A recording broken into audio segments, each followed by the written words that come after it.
mbokk yi amaat nañu mbégteeg bànneex dalalaat leen ngir jox leen lu gën a fës ci xibaar météo yi li si gën a fës nag mooy ay taw yu ñuy xaarandi lu ko dalee tey si guddi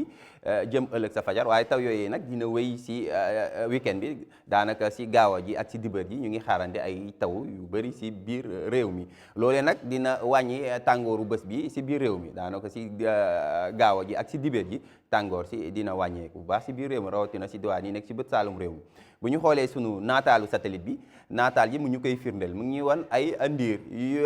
jóge si géej gi wàllu yaan si dugg si biir réew mi ndiir yooyee nag dinañ gàddu taw dinañ ko xaarandi si diwaan yi nekk si bët saalum réew mi si digg réew mi dem ba si diwaan yi nekk si soow réew mi waaye bu ñu ñëwee dibéer si guddi dem altine dinañ xaarandiwaat si diwaan yi nekk sa penku réew mi ay ndiir yu fay dugg ndiir yooyee nag dinañ wàllu yaan si dugg si biir réew mi ba tax na si wàllum prévision lu ko dalee tey si guddi jëm ëllëg sa fajar ñu ngi xaarandi ay taw si diwaan yi nekk si bët saalum réew mi taw yu ànd ak dënnu si Ziguinchor Sédhiou Kolda dem ba Kédougou waaye taw yooyu tamit dinañ ko xaarandi si diwaan yi nekk si digg réew mi Kaolack Fatick Kaffrine Mbour Diourbel sa Ndakaaru Thiès Louga dinañ fa xaarandi ay taw yu yëmamaay waaye bu ñëwee si digg réew mi foofee ca Linguère taw yu yëmamaay tam dinañ ko fa xaarandi diwaan yi nekk si bët gànnaar réew mi daanaka ay ndiir lañ fay xaarandi si Ndar dem ba Podor Matam Bakel foofee tamit ay taw yu yëmamaay dinañ ko fa xaarandi bu ñu xoolee si wàllu si tàngooru bés bi dinañ gis ni daanaka tàngoor guddi si jëm fajar si dina wàññeeku as tuut ndax ñu ngi xaarandi ñaar fukki degré ak ñeent lu ko dalee Ziguinchor Sédhiou Kolda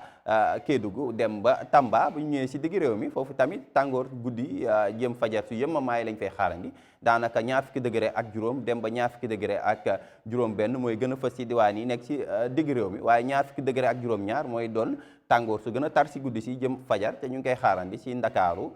Ndar Podor Linguère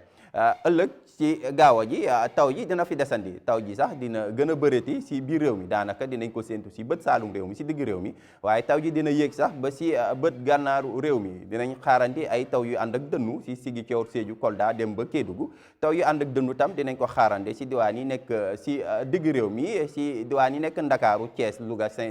Ndar foofee tamit dinañ fa xaarandi ay taw ci gaawa ji taw yi tamit dinañ wàlliyaan si ba Podor Matam dem Bakel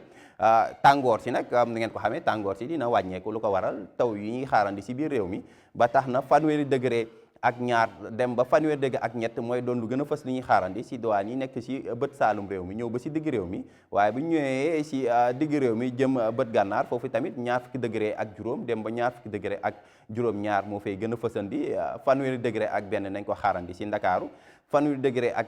juróom ñeent ca Podor daanaka Mbuur foofu la ñuy xaarandi tàngoor su gën a néew ndax ñu ngi fay xaarandi fanweeri degré mbokk yi daal si tënk jàpp leen ni ay taw yu ànd ak dënnu ñu ngi koy xaarandi lu ko dalee tey si guddi jëm ëllëg fajar si diwaan yi nekk si bët saalum réew mi digg réew mi ñëw ba si diwaan yi nekk si soow réew mi lu des si réew mi bët gànnaar foofee ay ndiir lañ fay xaarandi ndiir yooyu nag mun nañ di ay wis wisal waaye ëllëg ca gaaw ji taw ji dina gën a bëreeti si biir réew mi daanaka bët saalum digg réew mi ba ci bët gànnaar réew mi ñu ngi fay xaarandi ay taw daanaka muy gaaw ji dibéer ji ñu ngi xaarandi ay taw yu bëri si biir réew mi mbokk yi lii moo fi gënoon fës si ay xibaar météo ñu ngi leen di jox dig daje ba altine wasalaam